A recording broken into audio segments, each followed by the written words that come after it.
Hello class 12th NIS students. तो दोस्तों कैसे हैं आप लोग। उम्मीद करता हूं आप सभी लोग बेहतर और अच्छे होंगे।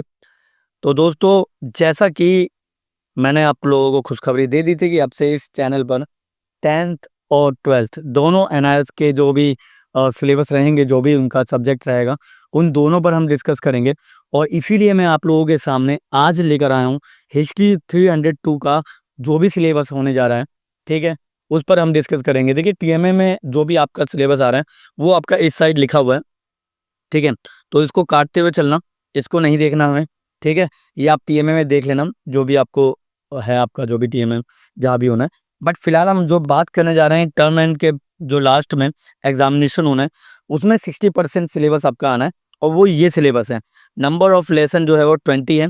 ये 20 चैप्टर आने वाले हैं और इन 20 चैप्टर के बारे में हम यहाँ पे अभी डिस्कस कर रहे हैं। बाकी हम डीप में अलग अलग वीडियो लेकर हम पूरे के पूरे चैप्टर्स को कवर करेंगे। आप देखेंगे वो हमें लाइन वाइज लाइन कवर करना है या फिर हमें उसके इंपॉर्टेंट क्वेश्चन कवर करना है। बस आप लोगों से इतनी गुजारिश है कि अगर आप लोग इस वीडियो को देख रहे हैं तो आप लोग सजेस्ट कीजिए कमेंट में कि मुझे हिंदी मीडियम में लाना चाहिए या इंग्लिश मीडियम में, ठीक है, या फिर बाइलिंगुअल लेकर आना चाहिए, ठीक। तो मुझे बताइए कितने लोग हिंदी मीडियम और कितने लोग इंग्लिश मीडियम में, क्लास 12th एनआईएस वाले, ठीक है, समझ में आ गया। चलिए, सो फिलहाल हम बात करने के लिए जा रहे हैं यहाँ पे। और सबसे बड़ी बात ये भी बताना कि कितने बच्चे ऐसे हैं जो सच में चाहते हैं कि ये सीरीज चलनी चाहिए और उस पे चैप्टर पे काम करना चाहिए, ना कि इम्पोर्टेंट क्वेश्चन पे। या तो इम्पोर्टेंट क्वेश्चन पे करवा लीजिए या फिर चैप्टर पे काम करवा लीजिए। चलिए तो स्टार्ट करते हैं बिना किसी देरी के। पहला चैप्टर जो है लेसन अंडरस्टैंडिंग इंडियन हिस्ट्री, वो आपका टीएमए में आ रहा है। सेकंड भी टीएमए में आ रहा है और फिफ्थ भी टीएमए में आ रहा है और लेसन नंबर 8 भी टीएमए में ही आ रहा है।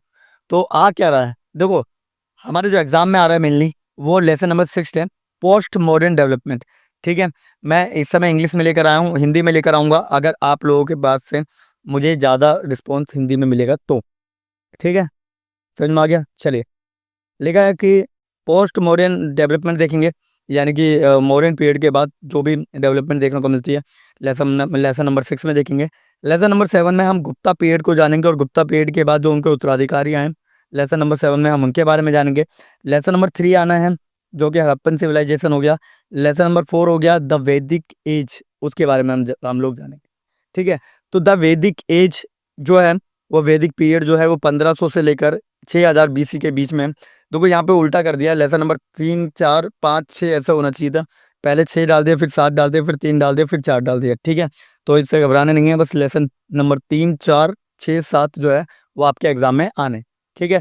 फिर आता है नौवा, यानी कि इसमें आप जानेंगे कि किस तरीके से दिल्ली सल्तनत बनती है और किस तरीके से दिल्ली सल्तनत बढ़ती है, ठीक है। Establishment and expansion of Delhi सल्तनत के बारे में आप बात करेंगे, यानी कि संस्थापक यानी स्थापना होना और फिर उसको क्या करना, एक्सपेंस करना, यानी उसको बढ़ावा देना, ठीक है।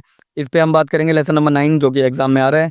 Lesson number 10 establishment of the Mughal rule, और ये भी हम पढ़ेंगे कि मुगल जो समाज है उसकी स्थापना कैसे होती है, ठीक है। लेसन नंबर 12 में एडमिनिस्ट्रेशन के बारे में जानेंगे हम, यानी कि प्रशासन जानेंगे, प्रशासन क्या रहा होगा मुगल के बारे में, उन सब के बारे में जानेंगे। एंड लेसन नंबर 14 में हम कल्चरल डेवलपमेंट जानेंगे मीडिएवल इंडिया में, ठीक है।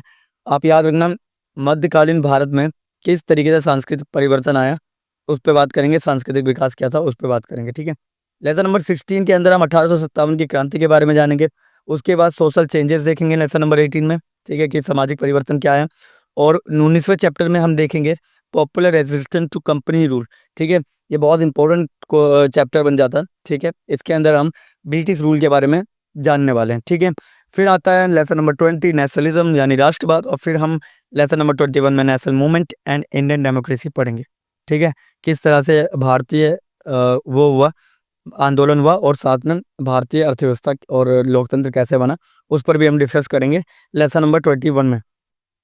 अब आता है लेसन नंबर 23, इसमें वर्ल्ड वॉर फर्स्ट है और रशियन रेवोल्यूशन है। लेसन नंबर 24 है, इसके अंदर आपको इंटर वॉर पीरियड देखने को मिलेगा, सेकेंड वर्ल्ड वॉर देखने को मिलेगा। और लेसन नंबर 25 में आपको देखने को मिलेगा कोल्ड वॉर और उसके प्रभाव, ठीक है। लेसन नंबर 28 में यानी 28 में आपको देखने को मिलेगा कि 12वीं शताब्दी के बाद क्या परिवर्तन हुआ, उसके बाद 20वीं शताब्दी के बाद क्या परिवर्तन हुआ। ये 12th नहीं है, 20वीं है, 20th, ठीक है। तो 20वीं शताब्दी में क्या परिवर्तन आया आप ये जानेंगे। एंड देन उसके बाद lesson number 30 early state, lesson number 32 colonial state, ठीक है, और 29 जो है कंटेम्प्रेरी कल्चर सिचुएशन। ये जब हम पढ़ेंगे चैप्टर्स तब इसके बारे में डिस्कस करेंगे। फिलहाल आपके लिए इंपॉर्टेंट जो चैप्टर बनते हैं वो ये वाले हैं, और ये बनते भी है क्योंकि ये इसलिए भी बनते हैं क्योंकि इसमें से सबसे ज़्यादा पेपर जो है इसी में से बन के आता है। तो अभी आप लोगों को मुझे बस इतना बताना है कि मुझे एक एक चैप्टर पे डिस्कस करना चाहिए या फिर सिर्फ इम्पोर्टेंट क्वेश्चन पे डिस्कस करना चाहिए। इम्पोर्टेंट क्वेश्चन करेंगे तो एग्ज़ाम तक हम सारे चैप्टर्स कवर कर लेंगे, और यदि हमने चैप्टर्स पर बात करना शुरू किया तो हम अगले साल तक पहुंचेंगे अपने इम्पोर्टेंट क्वेश्चन पे। तो डिस्कशन आप लोगों का है, प्रभाव जो है वो आप लोगों का पड़ेगा मुझ पर। आप लोगों का जो फैसला होगा वही सर आँखों पे होगा। तो अब आप लोगों को इतना तय करना है, कमेंट बॉक्स में ज़्यादा से ज़्यादा कमेंट कीजिए, अपने दोस्तों को शेयर कीजिए।